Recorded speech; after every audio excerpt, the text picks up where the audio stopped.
All right, ma'am, are you Destiny Williams? Yes, ma'am, I am. Will your client waive the formal reading of the motion in each case? She will in each case, Your Honor. And Judge, just a little bit of procedural history, because it took Mr. Burbank and I a second to figure it out. Irrespective of the fact that the motion itself and the language does not state she was extended a year, then 3, then 4, she was. Well, I went back and looked at her original records, so I believe that at the time this motion was filed in September of 22, it would have told that probation that was set to expire, but the motion doesn't read that way because it doesn't have the 1 in there. I can do Okay. an oral motion to amend that 1-year extension. but there No, were that's okay, as 3 long as you guys both agree and it three appears that extensions in total to make that 2012 case run to 22, and this motion was filed so prior to it discharging. okay. All right, and you agree with that as well, Mr. Burbank? I don't want to, Judge, But you do agree to that as but well? yeah, it's information they had and I didn't. And Okay. I just- All right, so we all agree that there was a 1-year and then a 3-year and then a 4-year extension in cause number 12-14477. Correct. Okay, probation's here as well, and is that your understanding? Thank you, and thank you for your patience this morning. Okay, so will she waive the formal reading of the motion in each of the cases? If I did not. Ms. Williams, in cause number 12-1477, I have a motion to revoke your unadjudicated probation. It shows that you were placed on probation November 5th of 2012 for the offense of robbery, and that was initially a 3-year probation deferred that was extended several times. Is that correct? Correct. And then in cause number 19-32216, I also have a motion to revoke your unadjudicated probation. This shows that you were placed on probation September 25th of 2019 for the offense of illegal transfer of EBT benefits, and that was a 5-year probation deferred that was extended at least 2 times. Is that correct? It was extended once from my understanding. It looks like it was extended for 3 years, December 2nd of 2016, and then another 4 years. Was she put on 19? I didn't get the illegal 19. food stamps. Oh, 19, so it wouldn't, 17. yeah, you're right. Okay, so it was extended 1 time. Yeah. Okay. I'm gonna mark that out. So we'll just Abandon that. strike that 3-year extension, if you would, Judge. Okay, so it was extended 4 years from the original date, correct? Just 1 extension in that case. To my knowledge, I completed it, but with me going on the run again, it was counted like I didn't complete it. I paid my stipulations and Well, that's how it works, is there was a motion to revoke filed before it was over, and so that tolls it, so you didn't complete it if you went on the run. This is one of the biggest probation misconceptions you'll ever hear in court. Destiny thinks finishing the calendar time means probation is over.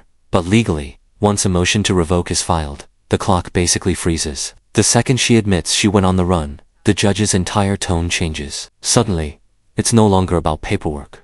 It's about accountability. Do you think completed payments should still matter once someone violates probation?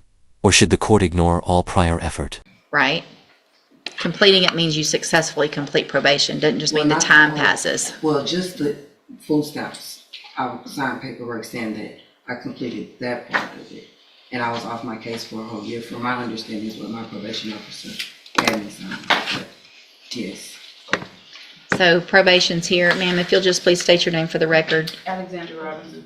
And Ms. Robinson, do you have the file in 19-32216? I did have it in my file folder over there. Would you just double check in that real quick and make sure that there wasn't something, do you have any personal knowledge, or do you need to look at it to see if there was something I signed? need to look at it because I took on her case in August of 2024. I have not seen her in the office. So a lot of these things would be from her previous offices. Well, But I can look in the file. I'm looking back, and it would be in my file as well if there was a dismissal of the motion. I mean, if the case was satisfactorily completed. So, no, you got on probation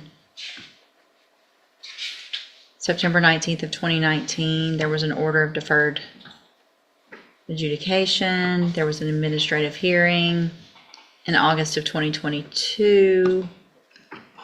A motion to revoke filed in 2022. And here we are because you've been gone. So your probation obviously wasn't over. Okay, we're good. Okay.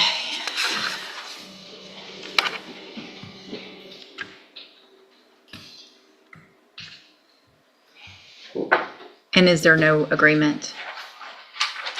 There's not an agreement? No If- agreement other than. If there's no agreement, we're gonna go through the whole motion. Yeah. I want I want everything, in front of me that I need. All right, so, Ms. Williams, in each case, count 1 alleges that you failed to report to the Jefferson County Probation Department as ordered March 10th, April 29th, and May 31st of 2022. And is that true or not true? True. Count 2 in each case alleges that you failed to report for a judicial review August 22nd of 2022. Is that true or not true? Count 3 alleges that you failed to work faithfully at suitable employment and provide verification of that to probation. Is that true or not true? That's half true. She wasn't reporting, so she couldn't report that she was working, but she had employment, which would probably come. And provide verification of it. That's right. So did you provide verification of it? Of working? If you weren't going to probation, then I'm assuming you did not. Right. Okay, so is that true or not true? True. Count 4 alleges that you failed to immediately report to the probation officer your change of address. Is that true or not true? Is that not true? It's not true. That's not true? It's not true. Okay. Count 5 alleges, count 5 in clause number 19-32216 alleges that you failed to provide verification of performing your community service hours as ordered. Is that true or not true? Did you do all your community service hours? No, I didn't do all of them. I was pregnant like almost every. It's true or not true? Did you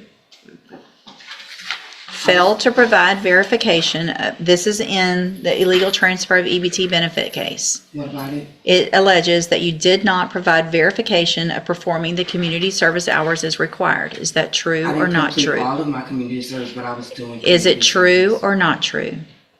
It's not true. Okay. Count 6 in that case, in the 2019 case, alleges that you're behind in your court-assessed fees as of August 22nd of 2022 in the amount of $2,956. Is that true or not true? It's true. Watch how fast this hearing shifts from confusion to damage control. The judge is locking in admissions, 1 count at a time, and every true plea makes sentencing riskier later. What's wild is that Destiny keeps trying to explain the circumstances. Pregnancy, work, misunderstanding programs. But the court only wants yes or no answers. That tension right there is brutal, because explanations may matter emotionally, but legally, admissions hit way harder than excuses. And then in clause number 12-14477, count 5 alleges that you failed to pay your court-assessed fees as directed, and that as of August 22nd, 2022, you were behind $3,353. Is that true or not true? It's true. And count 6 in that case alleges that you failed to successfully complete the Impulse Control Education Program. Is that true or not true? I didn't know I had a drug. That's true, you didn't do it. It's an Impulse Control Education Program. It's anger management. I don't know what it is. Did you do it? No, Okay, so it's true. it's true. Okay. Did you enter your pleas of true in each of the cases to counts 1, 2, 3, and then in the 12 case, 5 and 6, and in the 19 case, 6, freely and voluntarily? And did you plead true to those counts because they're actually true? Okay. In each of the cases, I have some documents here on the tablet that have your signature on them. Did you go over those with Mr. Burbank? And do you fully understand them? Yes. And there's no agreement. No. So, You're gonna have to modify the paperwork in reference to the counts. Or do you have to? yeah, well, yeah. I don't really know that. Okay. We alleged counts 1 and 3. Y'all y'all filled out an agreed punishment recommendation paperwork instead of unagreed. So that's an issue because it's not agreed. And so if it's not agreed, there are some rights to appeal, and you've also signed the post-conviction waivers. So, But we agreed on the 1 and 3, that's probably the reason why we did. I did. but if you're leaving it up to me, I want to know how she's done on probation. Well, I thought you would get that in reference to the PSI report. But I want to know if she takes responsibility or not. I mean, I need to know all those things. So, okay. I'm going to mark through the post-conviction waivers because it's unagreed. I'm just going to write unagreed here. And this is the moment the courtroom realizes the judge already sees where this case could be headed. Resetting for sentencing gives probation more time to investigate her history, work record, and what she was doing while missing. Then the prosecutor reminds everyone she admitted she'd been on the run, and that phrase carries serious weight in court. At this point, do you think jail time is inevitable, or does she still have a real chance at probation? So we don't have to do it over. And I'm going to write it's not a plea bargain there.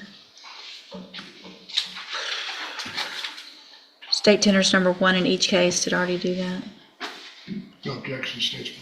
It's admitted in each case. Any evidence that Ms. Williams is not competent? No, yeah.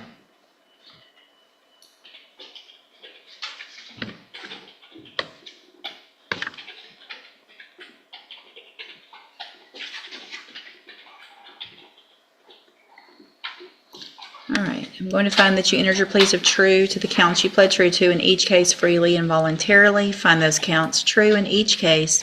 Find sufficient evidence in each case to find you guilty. However, I'm going to reset your case so that the probation department can do an updated report.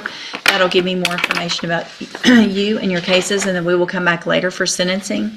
Anything that you think is important for me to know, get that information to Mr. Burbank, and he will present it to me on your behalf when we come back. One thing, Your Honor, it is deferred. I would ask that a bond be set. I know that she has not reported. She was working full-time. She just admitted in front of me that she's been on the run, and so I think based on that, based on the nature of the fact that she's been extended, we have a case from 12 and 19, and that there's not even the possibility in the 12 case for anything other than a revocation because of the dates, that I'm going to deny that request. All right, you can go back with the bailiff.